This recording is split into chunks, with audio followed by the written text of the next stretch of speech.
কি কেমন হয়েছে? অনেক মজা হয়েছে। হ্যাঁ, আজকে বন্ধুরা শীতের দিন চলে আসছে আর আমরা মোমো খাবো না, এটা কি হয়? আজকে বন্ধুরা আমরা বাসায় চিকেন দিয়ে মোমো বানাইছি। কত সুন্দর হয়েছে। আর সবচেয়ে ইম্পর্টেন্ট কথা হচ্ছে এই মোমোগুলো আমার মেয়ে নিজের হাতে বানাইছে। কারণ আমি এই মোমোর ডিজাইন পারি না। এই যে এক বাটি চিকেন ছিল, এই যে এগুলো এই যে মোমো বানাইছে। কত যে সুন্দর হয়েছে, এই প্রথম আমার মেয়ে মোমো বানাইলো দেখে দেখে। তারপর অনেক সুন্দর হয়েছে বন্ধুরা। তা এখন এই যে রান্না করব। মোমোর ডিজাইনগুলো কিন্তু এক একটা এক এক ডিজাইনের অনেক সুন্দর হয়েছে। তো আমি অনেক খুশি, কারণ আমার মেয়ে বানাইছে। আমি এই ডিজাইনগুলো পারি না, মোমোর ডিজাইন আমারটা মানে সুন্দর হয় না, পারি না বলতে না, চেষ্টা করি না আমি।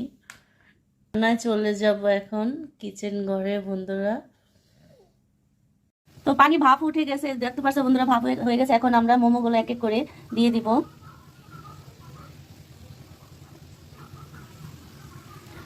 এক একটা এক এক ডিজাইনের মোমো চিকেন দিয়ে বানাইছে আমার মেয়ে। আমি তো অনেক খুশি।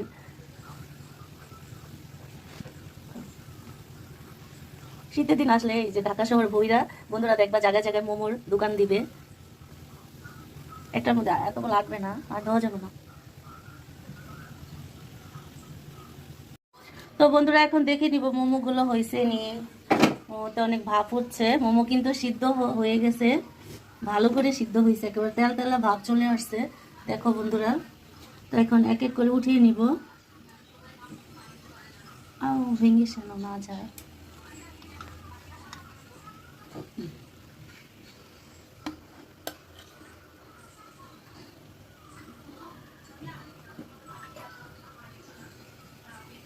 সবগুলো একসাথে আসছে।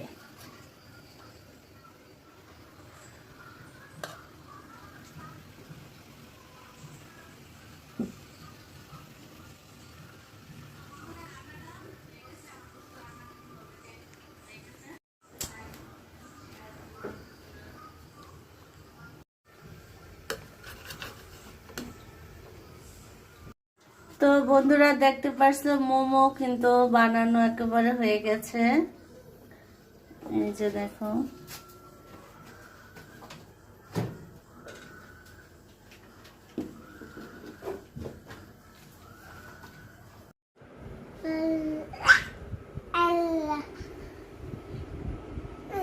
কি